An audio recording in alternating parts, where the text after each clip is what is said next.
She'll never be a mother. Those words were whispered behind my back, repeated at family dinners, and sometimes even thrown straight into my face when they thought I needed a reality check. My infertility had become the punchline of cruel jokes, a quiet stain on my worth as a woman in their eyes. Every doctor's appointment that ended in disappointment gave them more fuel, and every holiday gathering reminded me that in their world, I was incomplete, AT first. I tried to ignore it, to bury myself in work and smile through the pain. But the silence of my home at night, the empty nursery I couldn't bring myself to paint, and the constant comparisons to women who had it all chipped away at me. Until one day, I decided their definition of motherhood wasn't going to be mine. My name is Rachel, and I am 36 years old. For years, I carried the shame of infertility like a scarlet letter, always feeling that I had to apologize for something beyond my control. But when I chose adoption, everything changed. I found hope where they saw failure, strength where they saw weakness. The day I signed those papers, I wasn't just preparing to bring a child into my home. I was reclaiming my right to be a mother. And little did they know, the daughter I was about to meet would prove them all wrong in ways they could never have imagined. The decision to adopt wasn't made overnight. It came after years of failed treatments, endless bills, and nights spent crying into my pillow while Daniel, my husband, tried to comfort me with words that never seemed enough. One evening, as I sat scrolling through adoption agencies online, something inside me clicked. I realized I was done chasing biology. I wanted to be a mother, not for the sake of proving anyone wrong, but because my heart was ready to love a child, no matter where she came from. When I told Daniel, his eyes softened. Rachel, I don't care how we become parents. I just care that we do it together. His support steadied me in ways I didn't expect, but not everyone reacted with such grace. When I shared the news with my sister, Ellen, over coffee, she frowned and stirred her cup slowly. Are you sure about this? Adoption is complicated. People talk. You'll never really know whose child you're raising. Her words stung like acid. I leaned forward, my voice trembling but firm. Ellen, I don't care whose DNA runs through her veins.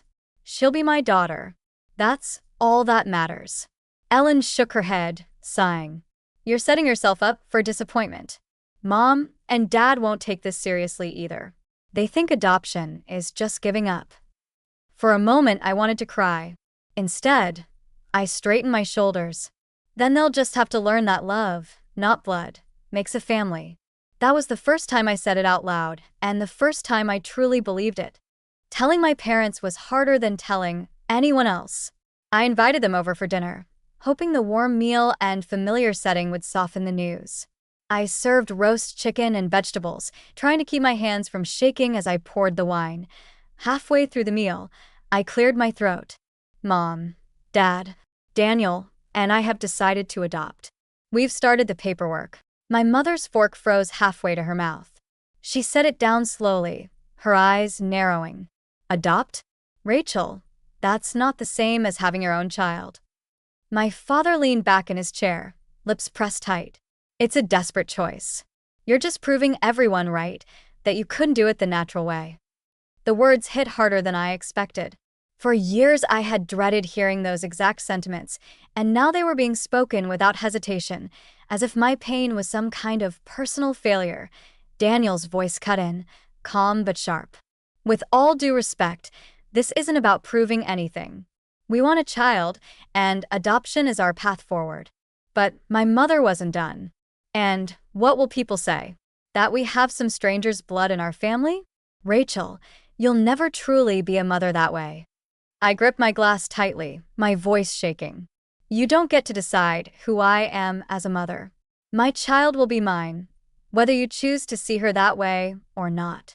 The silence that followed was heavier than any argument. My parents exchanged a look, and for the first time, I realized they might never stand on my side. Walking into the adoption agency felt surreal. The walls were lined with children's drawings, colorful suns, and stick families holding hands. A woman in her 50s, with kind eyes and a stack of folders, greeted us warmly. I'm Margaret. I'll be your caseworker. We sat in her office, nerves humming through my body like electricity. Margaret explained the process: background checks, home visits, interviews. It was overwhelming, but I clung to every detail, determined not to fail. Then she opened a folder and looked at us carefully. "There's something you should know. The wait list is long. For some couples, it can take years. Are you ready for that possibility?" My heart sank. Years? After all the waiting, all the failed treatments, the thought of more time slipping by felt unbearable. Daniel reached over and squeezed my hand. "We're ready, no matter how long it takes." Margaret studied us for a moment, then smiled faintly. "Sometimes, though, things move faster than expected. We have a little girl just over 2 years old. Her file is complicated, but I think you might want to take a look." She slid the folder across the desk. My hands trembled as I opened it. There, clipped to the first page, was a photograph of a small girl with dark hair and wide brown eyes. For the first time in years, I felt something spark inside me. Hope. Real, undeniable hope. A week later, Margaret called to arrange a meeting. My heart raced the entire drive to the foster home where the little girl was staying.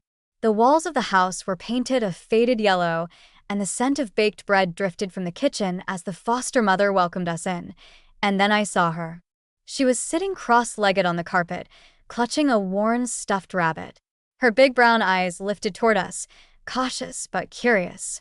Margaret knelt beside her. "Sweetheart, this is Rachel and Daniel. They've come to meet you." For a moment, she didn't move. I knelt down too, keeping my voice soft. "I love your rabbit. What's his name?" She whispered, "Benny," and held him closer. Something inside me cracked wide open. All the years of emptiness, of being told I'd never be a mother, melted in that single moment. This tiny soul didn't need perfection. She just needed someone to show up. Daniel sat beside me, smiling gently. Bunny. Swat. "We're really happy to meet you." The foster mother cleared her throat, her eyes glassy. "She doesn't usually talk to new people so quickly," she murmured. The little girl scooted closer to me, her rabbit still pressed against her chest. It wasn't much, but it was enough that on the way home, Daniel squeezed my hand so tight I thought my fingers might bruise. "She's the one, Rachel." I felt it the second I saw her. I nodded, tears streaming down my cheeks. So did I. Just when Daniel and I felt certain our lives were about to change, Margaret called us back to the agency. Her tone was professional, but I caught a shadow of concern. "Before we move forward," she said, "there are complications with the paperwork. The biological mother hasn't fully relinquished her rights. It could take months or longer." My stomach dropped. After years of waiting, the thought of more uncertainty felt unbearable. That night, desperate for some comfort, I told my parents the news. My mother crossed her arms tightly. "Rachel, this is what we warned you about. Adoption is messy. You're setting yourself up for heartbreak." My father leaned forward, his voice sharp. "You should stop before it goes any further. Imagine raising her for years, only to lose her in court. What kind of life is that?" I clenched my fists, trying to hold back tears. "It's a life worth fighting for. She's already more real to me than you'll ever understand." Ellen, my sister, who had joined us for dinner, gave a dismissive laugh. "You're acting like this little girl is already yours. She's not, and maybe she never will be." The words cut deep, but Daniel's voice steadied me. "We're not walking away. That child needs a family, and we're going to be that family, no matter how long it takes." I looked at him then, my heart swelling with gratitude. For the first time, I realized something powerful. It wasn't me against the world anymore. It was us against anyone who dared to stand in our way. Weeks dragged by in a haze of paperwork, phone calls, and sleepless nights. Every time my phone buzzed, I held my breath, praying it was good news. Most days it wasn't. But then one Thursday afternoon, Margaret called. Her voice carried a note of cautious optimism. "Our agency lawyer has reviewed the case again," she explained. "The biological mother hasn't responded to multiple court notices. If she doesn't come forward in the next 30 days, the judge can move to terminate her rights. That would open the path for you and Daniel." I nearly dropped the phone. "So, You mean there's a chance this could finally move forward? Yes, Margaret said firmly. I can't promise, but things are leaning in your favor. Stay patient. The law is on your side now.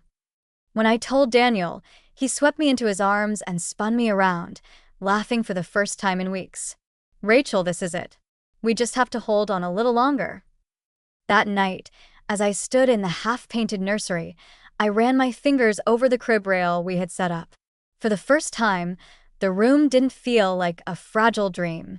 It felt like a promise, but my mother's voice still echoed in my head. You'll never really be a mother. I looked at the tiny stuffed rabbit we had bought for the little girl and whispered, just wait. You'll be home soon. The courthouse smelled faintly of old paper and polished wood, a place where lives could be rebuilt or shattered with a single ruling. Daniel held my hand so tightly that my knuckles ached, but I welcomed the pressure. It grounded me. Margaret greeted us in the hallway, folder in hand. Stay calm, she whispered. The judge will ask questions, but you've done everything right. Just speak from the heart. When we stepped inside, my breath caught. Sitting in the back row was my mother. Her lips were pressed in a thin line, her eyes cold, but she was there. For a moment, I couldn't tell if it was to support me or to watch me fail. The hearing began. The agency lawyer outlined the biological mother's absence and the months of unanswered notices. The judge listened intently, then turned his gaze toward us. Rachel and Daniel, do you understand the responsibilities of adoption? This child will become legally and fully yours. Daniel answered without hesitation. Yes, Your Honor. She is already ours in our hearts. The judge nodded, then looked at me. My voice shook but held steady enough. I've been told I'd never be a mother, but I am ready to give this child love, stability, and a family that will never abandon her. That's all I want. A murmur rippled through the courtroom.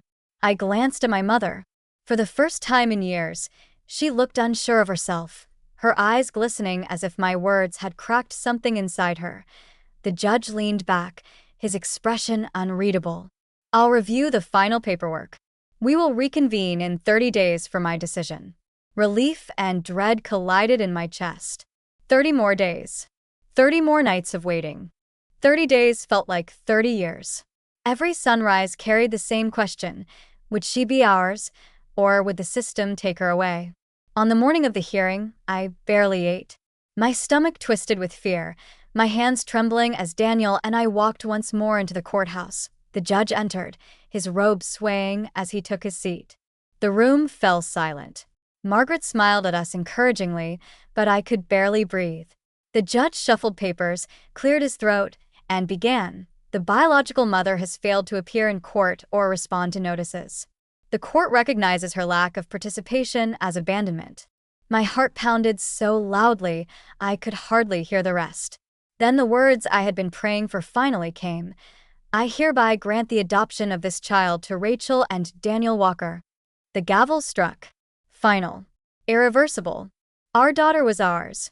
Tears streamed down my face as Daniel wrapped his arms around me. Margaret placed the official decree in my hands, her own eyes wet with joy.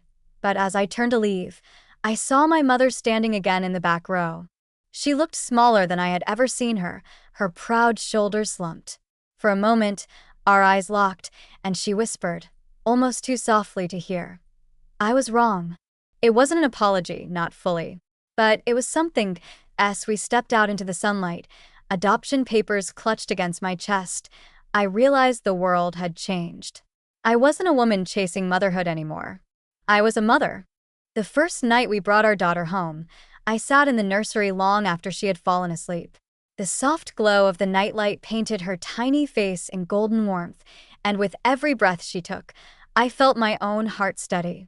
I had waited so long to hear her call me Mom, and now, finally, that moment was within reach. Daniel leaned against the doorway, watching us with quiet pride. She's really here, he whispered. She's ours. I nodded, tears spilling freely. They all said I'd never be a mother. But look at her. Look at us. The memories of every cruel word echoed in my mind. You'll never carry a child. You'll never understand. You'll never be a real mother. And yet, holding my daughter, I knew those words had lost their power. Biology had never been the measure of love. Commitment, sacrifice, and the willingness to show up every single day, that was what motherhood truly meant. Weeks later, when my mother finally came to visit, she held my daughter cautiously at first. But as the baby wrapped her tiny fingers around my mother's hand, I saw her walls crumble. For once, there were no judgments, no dismissive remarks, just a quiet acceptance that love had built a family where doubt once reigned. Anyone listening who has carried the weight of other people's opinions, let me tell you this: your path may not look like theirs, but it is no less worthy. Love makes you a parent, not blood. And if the world ever tells you that you can't, prove them wrong by showing that you can. And if you've stayed with me until the very end of this story, thank you. Sharing this chapter of my life has been both painful and healing. If my words meant something to you, I'd be grateful if you subscribed and left a like.